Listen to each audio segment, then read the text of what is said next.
welcome beautiful souls to the Soul Ascension Show. It brings me such pleasure and joy to have with us David Wendl-Berry, an amazing Vision Quest guide who was my guide in my Vision Quest for the last year. And David is a prominent guide in the UK. He trained at the School of Lost Borders in California under the guidance of Stephen Foster and Meredith Little, pioneers who first brought the Vision Quest into the Western culture. And David has over 20 years of experience into the Vision Quest process. So David, thank you for coming on to the Soul Ascension Show. Welcome. My pleasure. David, there's been a lot of questions since I started talking about the quest a few shows back, and I've shared a little bit on the community page on Facebook.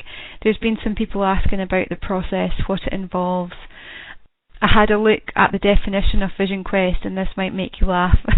It says, an attempt to achieve a vision of a future guardian spirit traditionally undertaken at puberty of boys of the plains of India, typically through fasting or self-torture.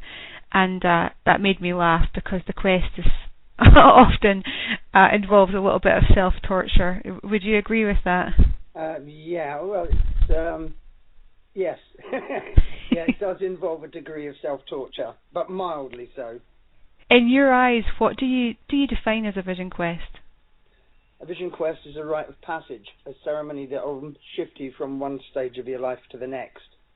So if you're going through major change, whether that's being made redundant, or getting a divorce, or getting married, change of career, any major life change can be celebrated and eased through doing a rite of passage. And the Vision Quest is just one rite of passage. There are many. Traditional cultures all over the world have used rites of passage to help them shift from one life stage to another, and this is just one of them. Do you feel that they're quite popular in the UK? Do you feel people are seeking this kind of work? Well, I've been doing this for 20 years, and I wouldn't say it was popular. It's more a case of if you hear about the Vision Quest and it strikes something in you, then it's not going to leave you until you do it. Absolutely. But that doesn't happen to many people. Mm-hmm. Yeah, I can say just through my own experience, it's definitely an acquired taste that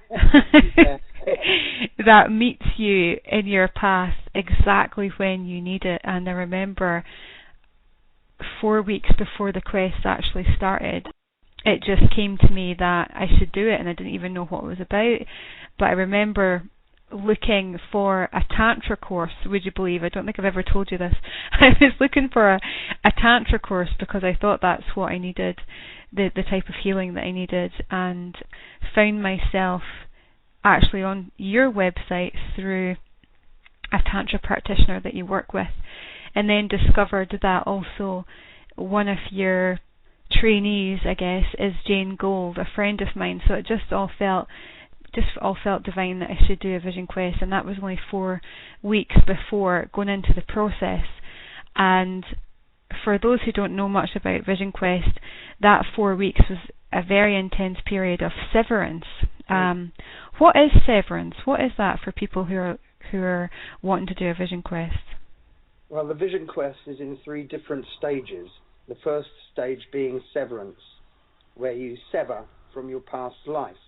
You kind of die to it to be born into your next life, your new life. The second phase is threshold, where you go out into the forest or up onto a mountain and you fast for 4 days and nights. And the third phase is integration, where you go back into your life and you have to reintegrate with all the changes that you're about to make in your life. So the severance phase is usually the scariest part, because you're not really too sure what you're letting yourself in for.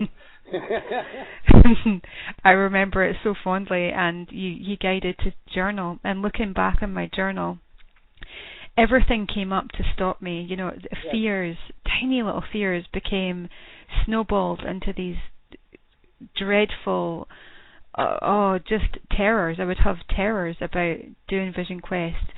But I remember when I first met you, you called this intellectual masturbation. Oh dear.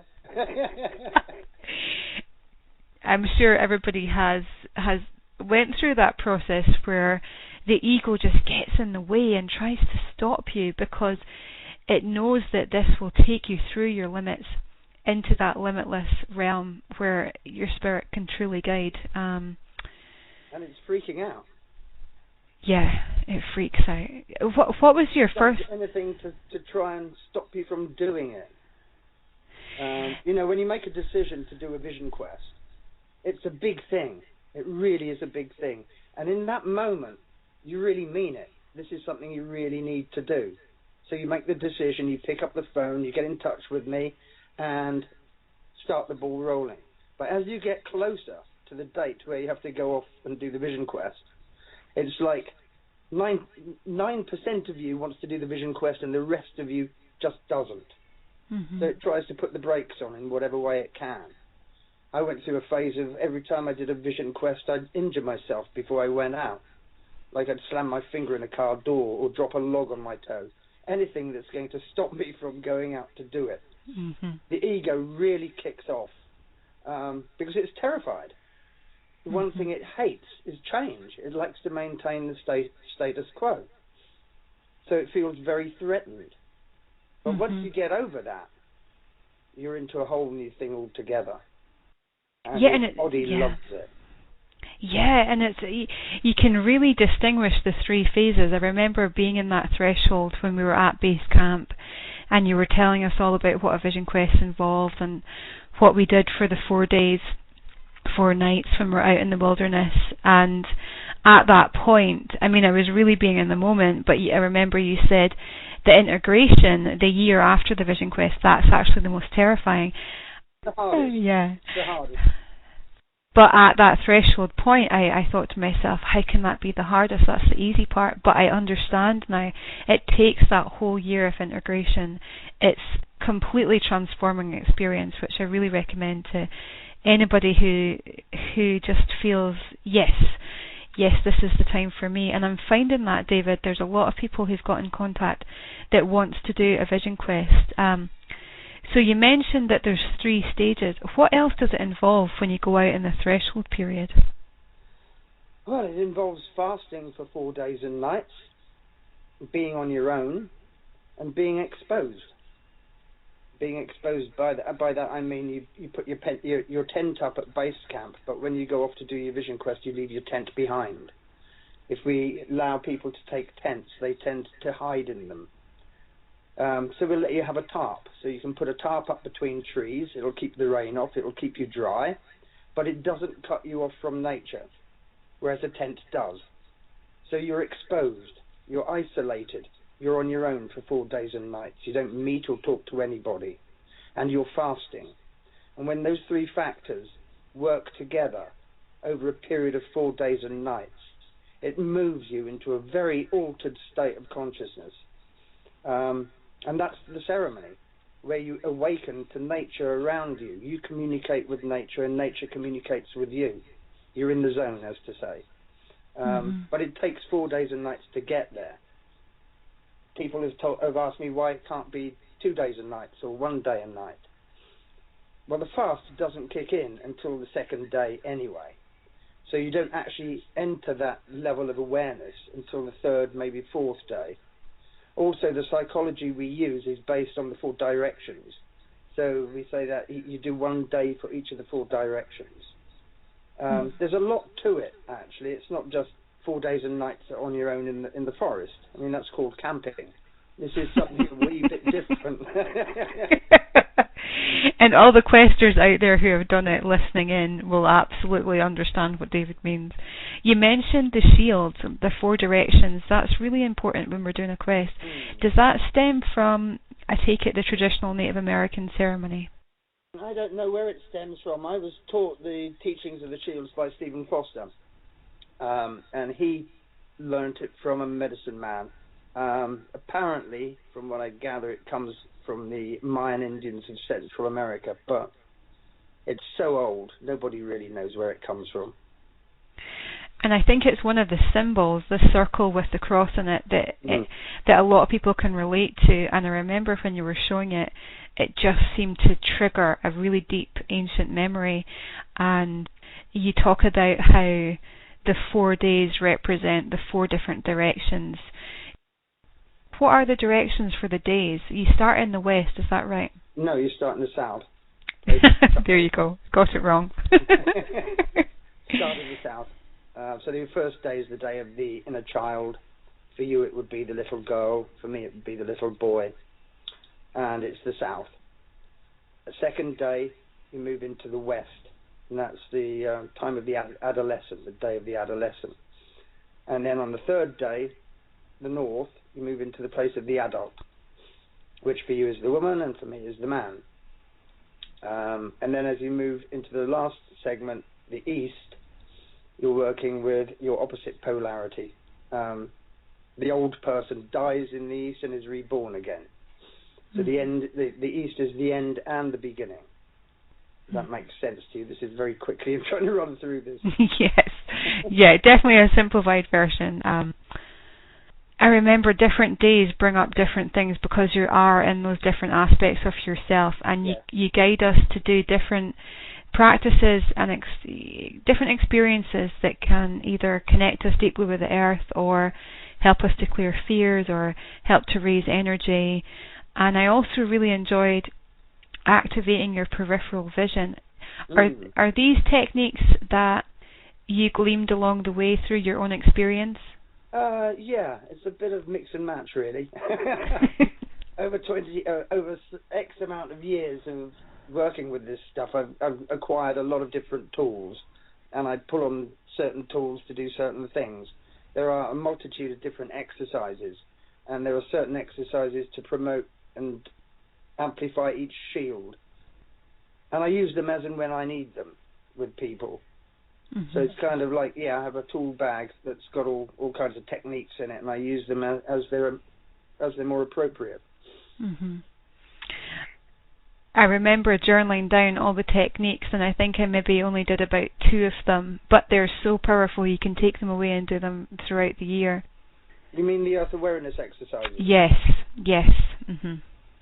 I originally learnt most of them through a medicine man called Sun Bear, who I was an apprentice to for about 8 years.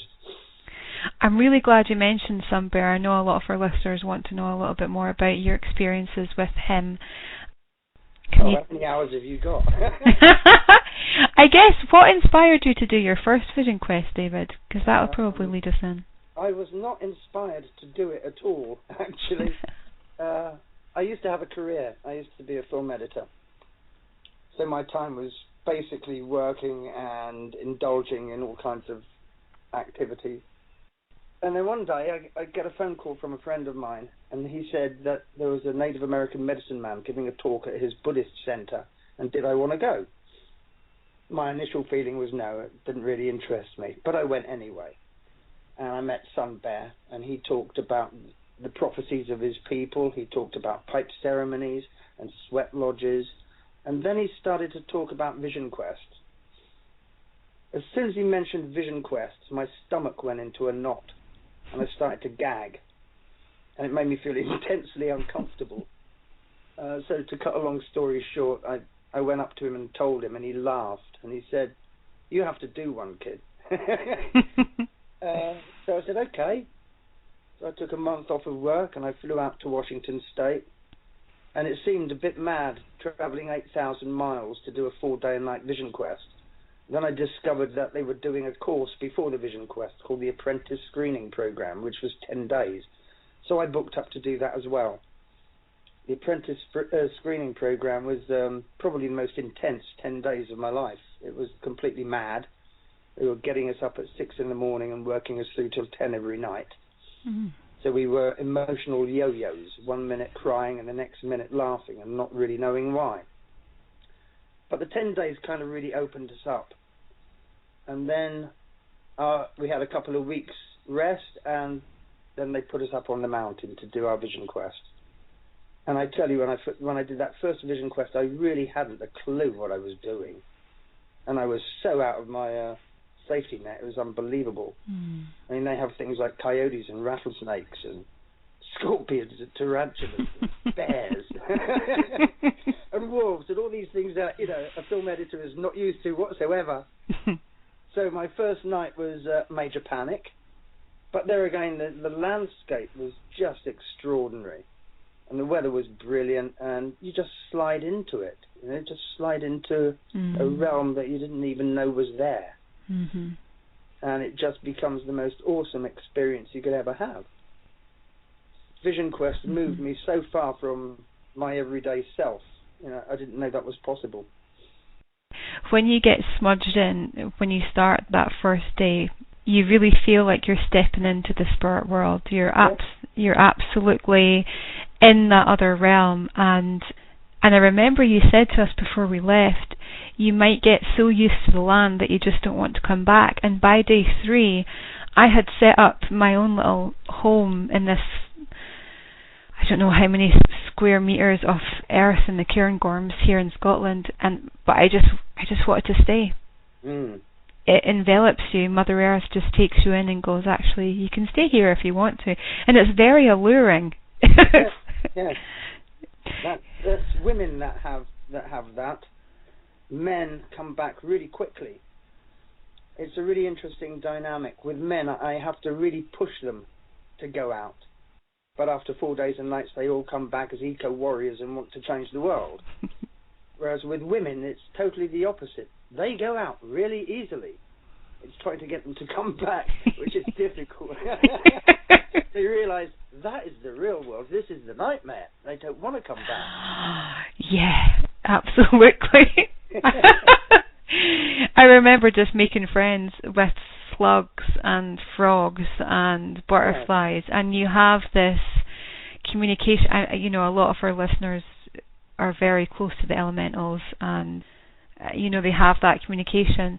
But I can tell you, from working with the earth alongside her for many years, I was scraping the surface. I mean, you have such a deeper appreciation for who she is, and as you say, you take her on, don't you? You become one with her, and it's an ongoing process. I definitely feel I've got more vision quests to do, and I know that you've done several now, haven't you? I've done about 18, I think. 18. Wow. Yeah, I was a little bit obsessive. And do you feel you're done in your process? Pretty much. Yeah. You're never done with your process, and there are always reasons to do it. It's just that I get a little more tired now.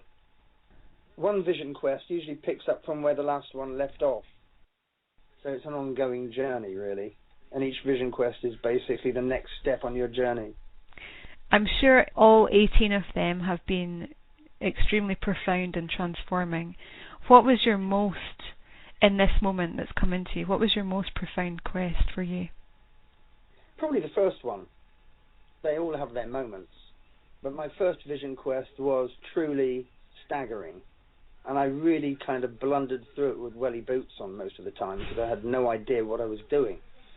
But you don't really need to. You just need to follow your senses.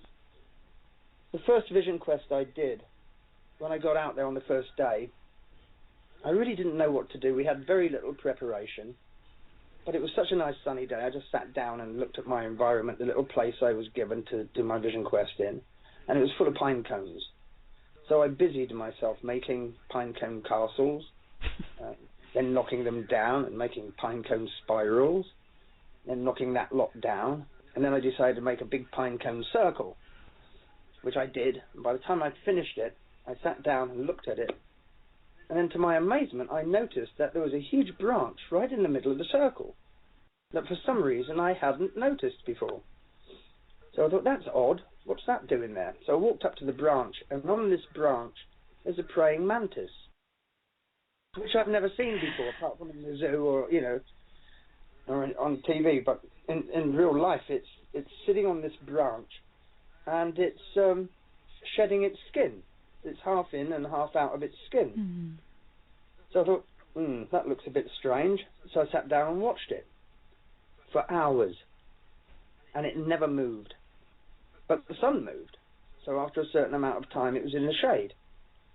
So I went over and I picked up the branch, and I moved across and put it back down into the sunlight, and sat down again. And then the mirror opened for me. What I was doing, what I was experiencing, what I was seeing with that praying mantis was a reflection of everything that was going on with me. I was there praying, I was shedding my skin. I was putting myself in the light. And I learnt the powerful medicine of the mantis is to be still. I love that.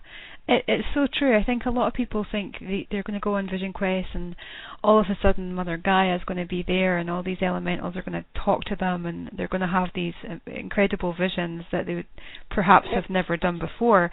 Yet it's the more subtle. Yeah. If you're aware, if you're open, you can see the most beautiful reflections of Mother Earth through the insects, through the birds. I had a lot of deer coming forward, and they would just come up, and there was no fear with them because I didn't have any fear with them, and they were such beautiful creatures. Had so much to share, but I don't really want to go into my journey too much. But yeah, the mirrors.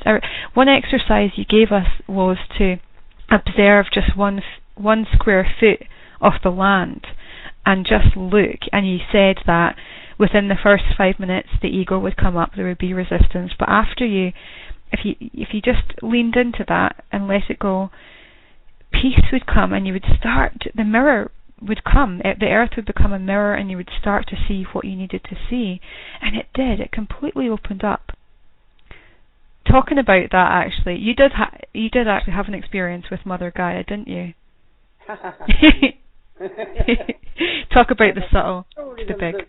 The most amazing thing that happened on that first Vision Quest, I think it was around about the third, maybe the fourth day.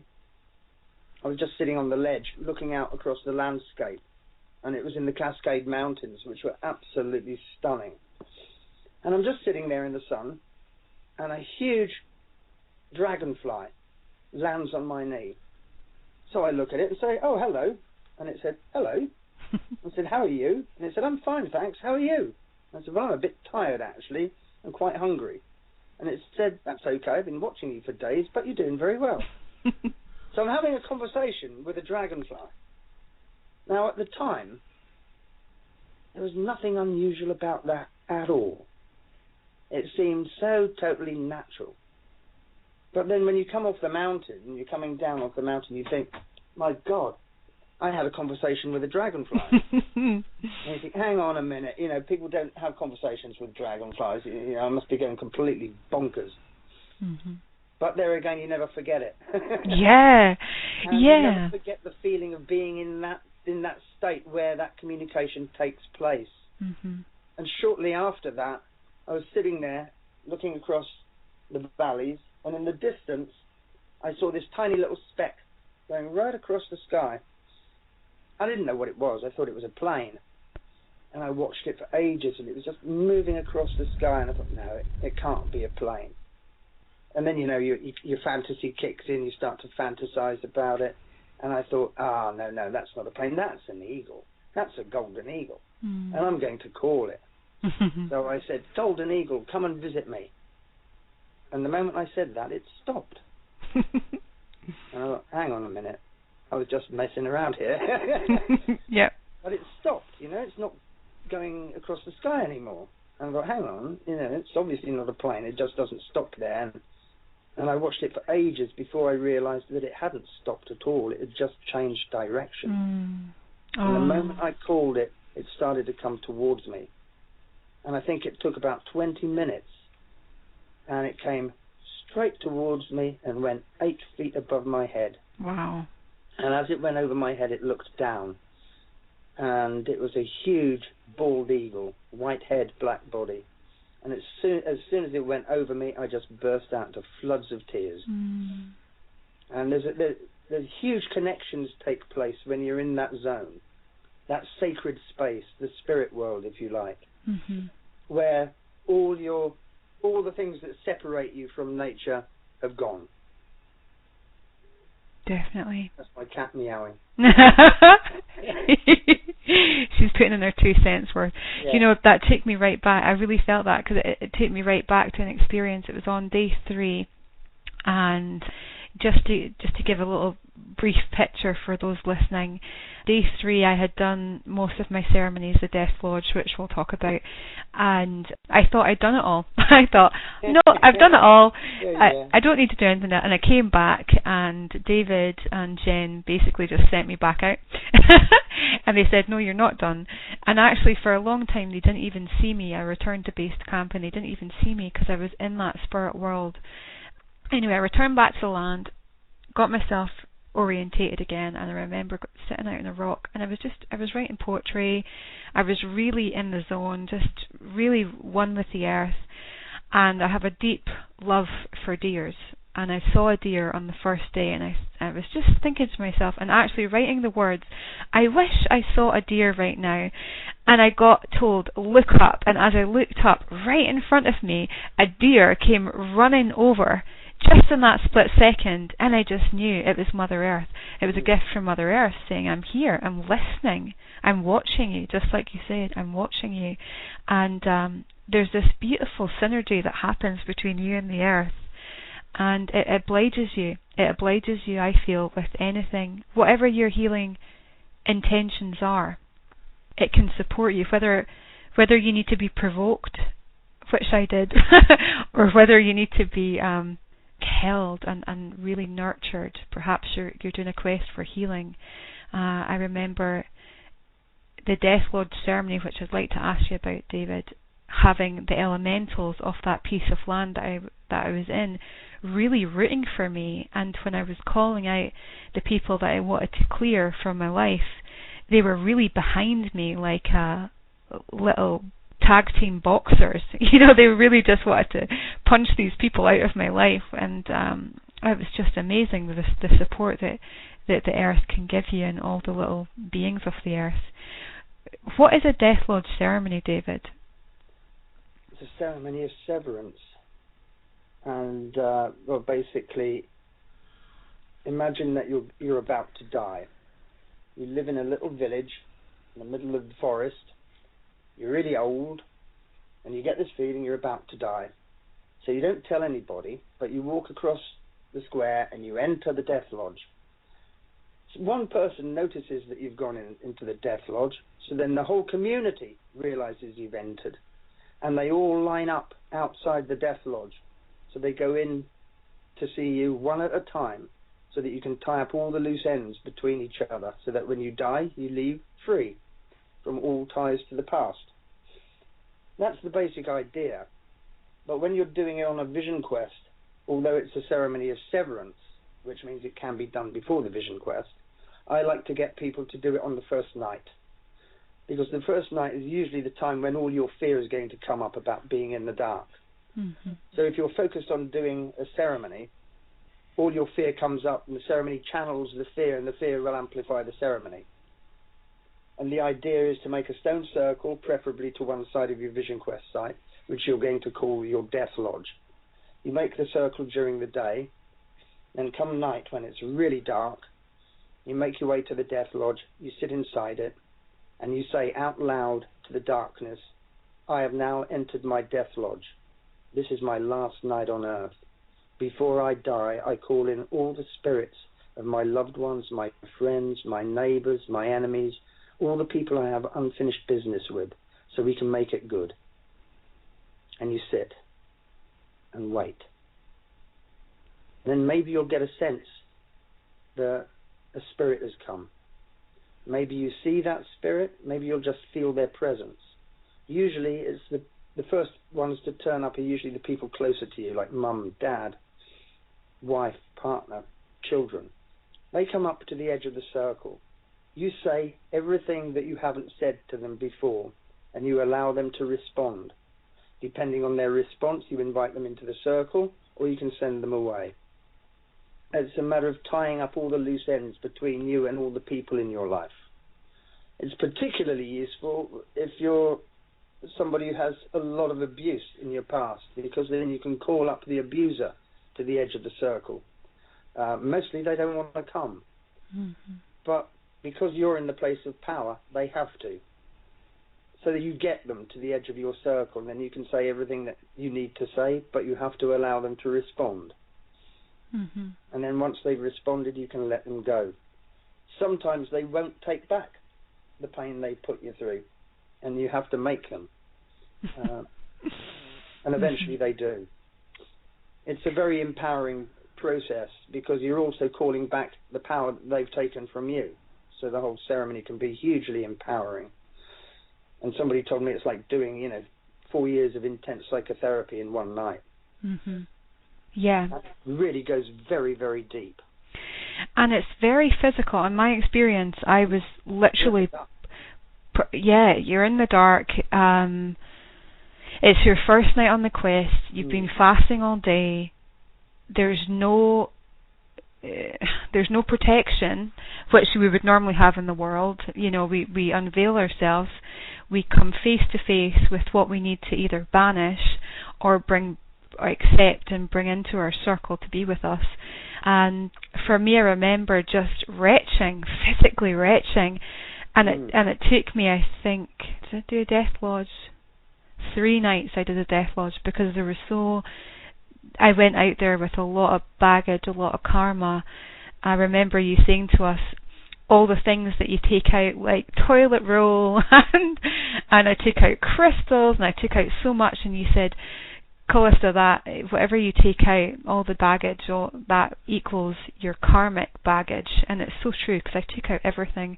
I think my rucksack was the size of me, if you remember. Yeah. And I usually tell people that the weight of their rucksack is equivalent to the weight of the karma they're carrying. You should see them shed gear really rapidly. Well, yeah, remember there was a guy called Daniel who was doing the quest with us, and he literally took out water and nothing else. I think he had a tarp, maybe. I think that was it. But going back to the Death Lord circle, I thought that was extremely empowering because you could pick rocks and you could say, for example, this rock I charge with the energy of my husband or my child. And I remember charging one of my rocks to the energy of your bear and to Jen's owl, and had that medicine. I had the dragon energy, I had unicorn energy, I had earthly energy, and really laid into the people from my past. But on the third night of the Death Lodge, I called forward the energy of the darkness. Like, what was I so scared of? Everybody seems to have these fears of fear of the dark, which represents the fear of their subconscious, perhaps the aspects that they haven't gave light to or understood yet. So I called forward those energies. Do you think a lot of people, what's your take on that? Do you think a lot of people do have this inherent primal fear of the dark? Yeah, hugely. Years ago, I used to work with teenagers, taking them through Vision Quest, and they pretty much weren't scared of anything apart from the dark. So I used to use an exercise, which I still do use, as part of the preparation. I get people to go out and do a night walk. And that's engaging with the darkness. I usually get people to do the night walk before they go out on their Vision Quest because it shifts a lot of the fear. Now, a lot of these teenagers were absolutely terrified of doing the night walk.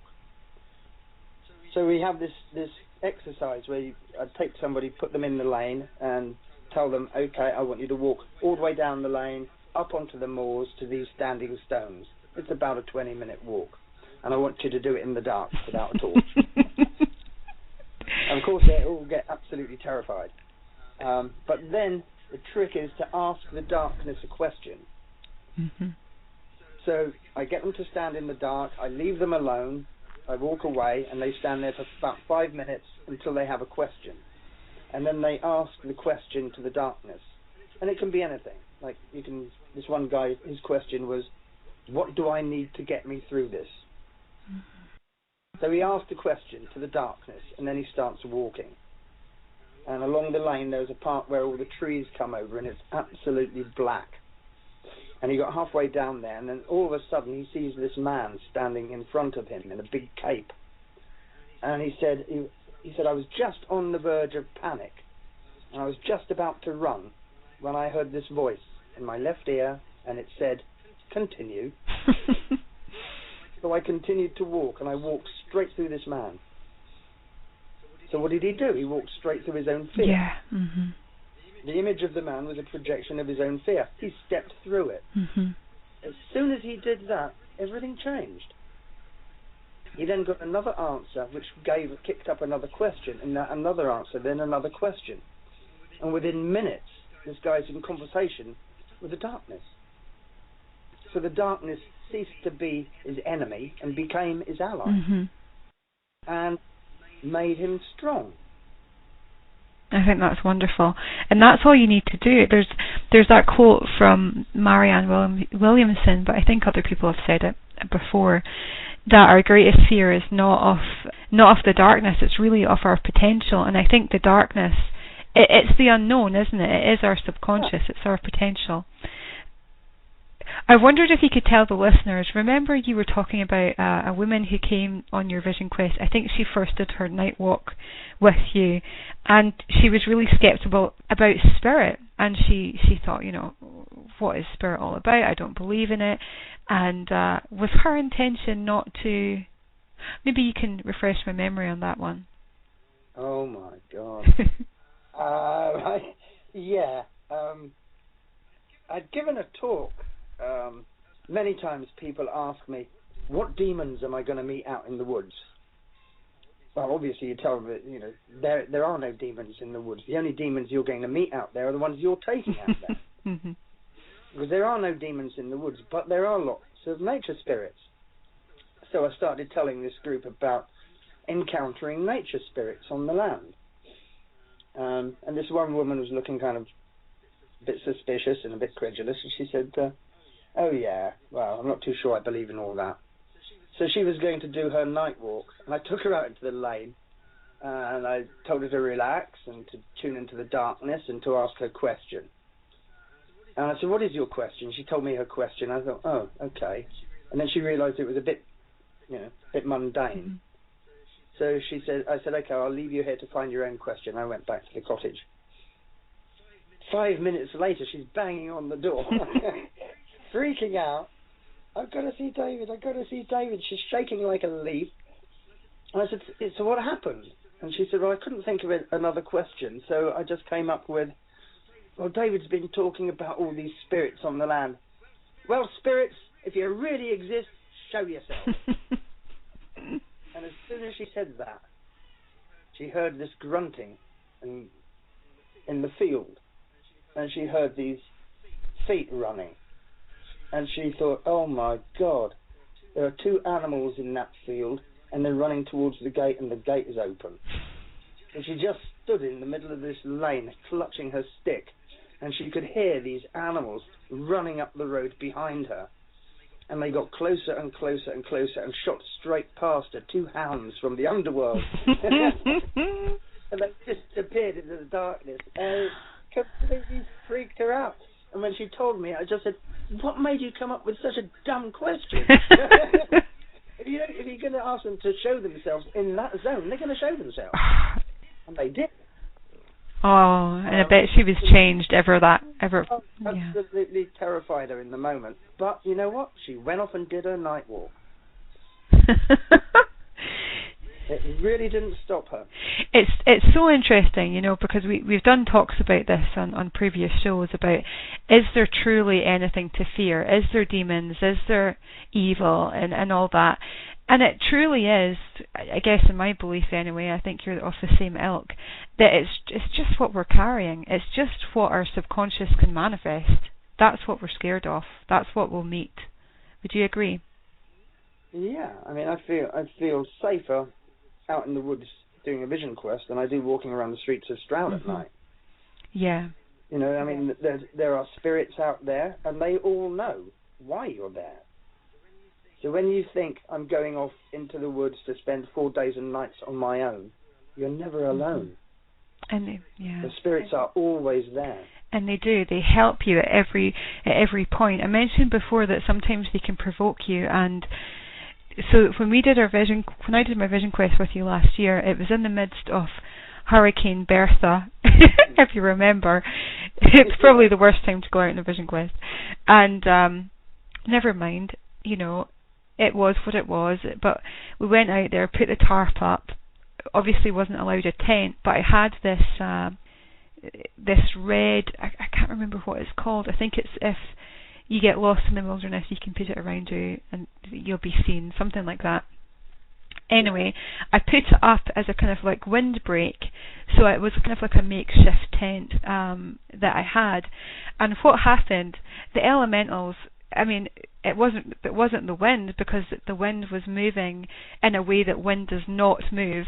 It was the it was the elementals. They were ripping it off because they did not want me to have this barrier. They wanted me to be open, and you know, folks, that really took me to my edge. But I'm so glad that they did that. And the next day, I was more connected and more rooted and more anchored into the earth than I was ever before. So I think you go out there with an intention, don't you, David? But it might morph and change, and you'll receive something. Yeah. Yeah. You have to have a strong intent. If you go out there, well, the first time I did my vision quest, my first vision quest, I had no real idea what I was doing or what my intent was. And it took years to kind of put that vision quest together, to make sense of it. So it's a good idea to have a sharp intent when you do the vision quest, but that intent might well change. You might have the intent of, oh, when I come back, I want to become a writer. I want to focus on writing. Is that the right thing for me to do? Mm-hmm. Well, you might or might not get an answer to that. But we've noticed over the years that you definitely get what you need. Yeah, it's not what you want, it's what you need, isn't it? For sure. And how does that work? Who knows what it is that you need? I know. I don't do that. I just, keep you safe and, prepare you as best I can, and then I hand you over to the spirit world. Yes. And those other ones know exactly what you need. But when you're back at base camp, you're holding space and you're tuning in, and we definitely felt you doing that. We felt that strong connection. Yeah. And I'm going to put your link to your website, and everybody can see your picture, because you just have such a bear energy. This is Big Brother Bear is just looking after you, and I really appreciate that. When you go out in your vision quest, you also receive your name, don't you? And you also perhaps a vision quest mantra or some sort of vibration that you can take back, and you can bring that into your community and into your life. Where does that stem from? The Native American tradition? I believe so. It took me 3 or 4 vision quests to get my medicine name. Of course, when I first asked for my medicine name, I wanted something up there, something really fancy, like Rainbow Hawk or something. So when I did my first vision quest, I didn't get a medicine name. When I did my second vision quest, which was 4 days and nights of me wandering around in the middle of the desert, my medicine name came. But it wasn't one that I wanted, and I didn't really like it much, so I kind of shelved it. On the third vision quest, it came back again, but with a little story added to it. Mm-hmm. So over a period of about 6 vision quests, the name came and the story began to unfold. And I was told that my medicine name is the name I use to introduce myself to the spirit world. Mm.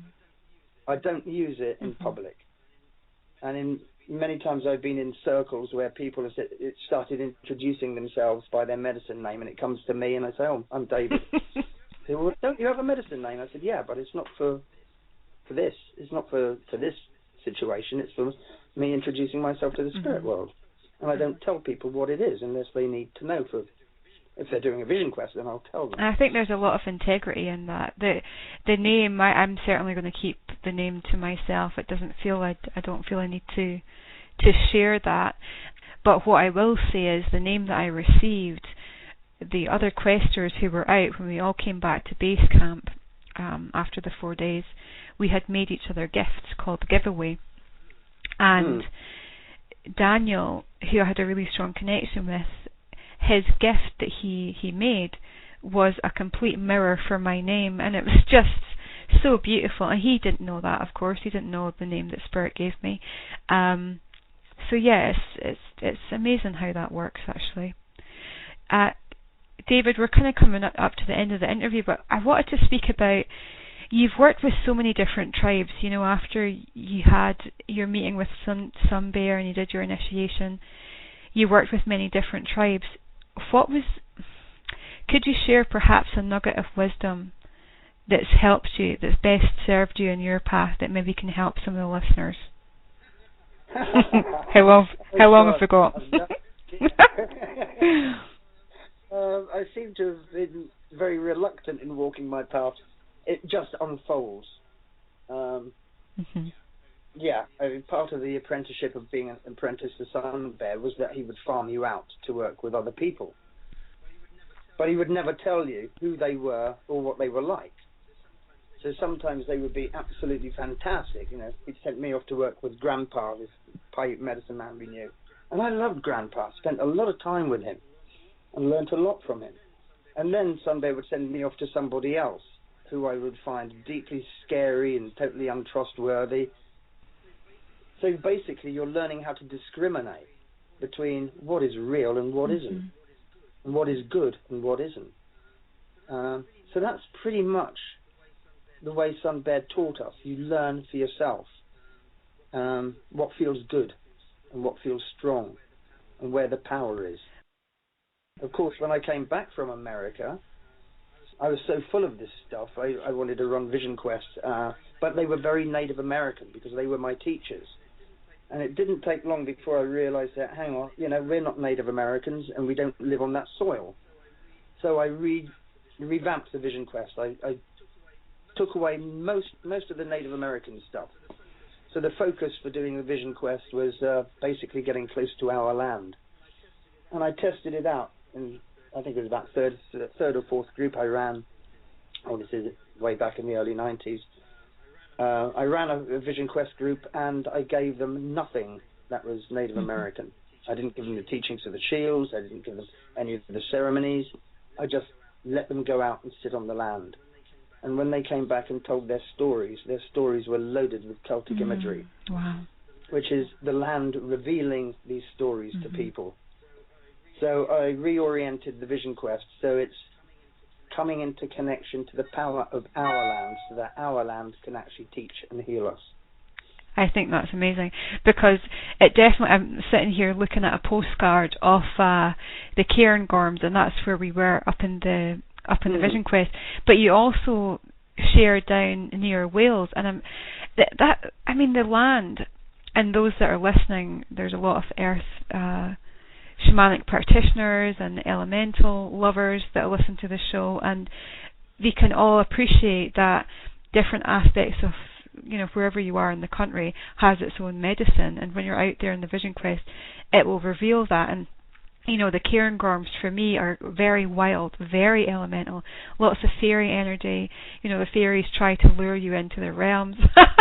I remember a beautiful mountain being that wanted me to come into his cave and basically do the quest in the cave, and I wasn't going to do that.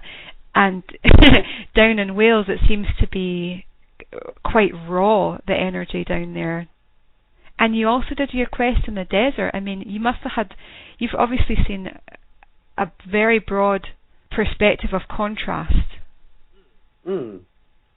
Yeah, I think the nicest Vision Quest I did was in the desert, which was surprising, actually, when Meredith wrote back to me saying, oh, please come and visit us and we'll show you our beautiful desert. And I thought, well, what's so beautiful about a desert? It's just a barren landscape. Wrong. It was magic in all kinds of different ways. And every place that I've done a Vision Quest, you connect to the power of that place. Wales was, harsh and a bit scary. The Cairngorms was, full on with the elementals. And the place I'm using now, I'm just beginning to get a feel of. It's very gentle land, but it's immensely powerful. I'm going to share this little experience that we had just the other month with Poonam. You know Poonam, of course. Yes. We had one lady out in the woods doing her Vision Quest, and I think it was on the third night I grabbed Poonam and said that you're going to do a night walk, and I want you to walk through these woods down to the edge of the woods where this lady is. Stop and ask the darkness. Tell the darkness that you're here to support her, and is there anything that you can do to help her. So off she goes without a torch in the dark. She gets to the edge of this woodland where This woman's doing her vision quest. And instead of stopping there and asking, saying what I asked her to say, she walked into the woods about 20 yards. And then she said out loud what I asked her to say. And then she got this feeling that she had to get down and put her head to the floor, which she did. And as she stood up, she saw this man standing in front of her, who she said was about 7 foot tall. And he looked at her and said, "You're not needed here. Go away. She's with us. We are looking after her now." Oh. So Poonam turned around and came straight back. I love that. Although she was ashen white and shaking like when she got back. I just cracked up in hysterics. She met the guardian of the spirit guardian of the forest. Ah, that's really beautiful. Do you think that was a dryad, a tree spirit? So when we say when you step through the threshold circle, you're stepping into the spirit world. We mean that literally. Yeah, absolutely, absolutely. And I can feel that some viewers might be, fearful of this, but truly there is nothing to fear. It is another world, literally, opens up to you. And I think a lot of, let's say, light workers, healers, dabble in these energies, but they work from their heart upwards. They don't like going into the deep dark. And they're only experiencing half of their life. There's so much that you can glean from the darker side, and you don't have to dissect your soul and your shadows. It's just making that connection, isn't it? You just have to be there. I remember this one time I was on the edge of an island, and I watched the sunrise, and it was really amazing. And I thought, hey, this happens every day. You can see this beauty every day, but we're not there. We're doing other things. If you have it in you that you really want to work with the spirit world, you have to do a vision quest. That's the most powerful way of engaging with them. Yeah. You can sit in your living room doing shamanic journeying with a drum as long as you like, but it's not going to ever take you as deep as when you're held by the power of the land. There's something I want to share just before we close the interview, and it's just because I know there's certain people, I think, on the same path, and maybe you can reflect back on this, but when I first came to do the Vision Quest and I met you and Jen knew a little bit about me through our Kundalini yoga background, and I was very much up in the sky. I wasn't earthed. I was happily working with the angels every day, working with that realm, almost to the point that I'd forgotten to be here, to be present. And for me, what was challenging on the quest on those 4 days was to stay present, because I could easily feel the fairies, I could easily feel the dryads, I was witnessing so much different energies going on around me, but my challenge was to stay present and to stay physical and in my body. Do you think that happens a lot these days with people, because there's a lot of airy-fairiness going on, isn't there? Oh yeah. I remember some bear saying to me, he said, if you're going to become an apprentice and you're going to be working with medicine and spirit powers, you need to be extremely well grounded. You need to have at least 1 foot firmly planted on the floor. And of course you need to go through a couple of years of intense psychotherapy, because if you don't work on your issues will work through the medicine, and the medicine will be corrupted by your issues. So you have to be very clear. Not only do you have to go through psychotherapy if you're going to be doing this work to clear your issues, you also have to be well grounded. And that means walking differently. And that's where we tell people when they're coming to do Vision Quest that they have to walk differently, slowly. What we say is you walk in a sacred manner. By that you have to sink your center of gravity from your head into your belly. And as you move, you just tap your belly and keep your attention there. You walk very differently. And some bear told me once, imagine you're walking and every footstep you take is a kiss on the face of Mother Earth. I love that. And you walk differently and you connect. But you have to be prepared to go into those dark places. You know, you can't just hang out with the angels and be in the light all the time. That's not being in balance. Yes, yeah, absolutely. And that was a big lesson for me. And I think a lot of people are headed that way, that they need a vision quest. And I really hope that they'll contact you, David. I'm going to put all your contact details, websites, and of course Jen's details because she's your go-to girl. And I'm sure there'll be more questions after this when we put this podcast out. So hopefully, maybe we'll do another show. We'll just we can do that. Wait and see. Okay, thank you, David, for sharing your wisdom and your stories. It's been really powerful, really beautiful. Thank you. Thank you.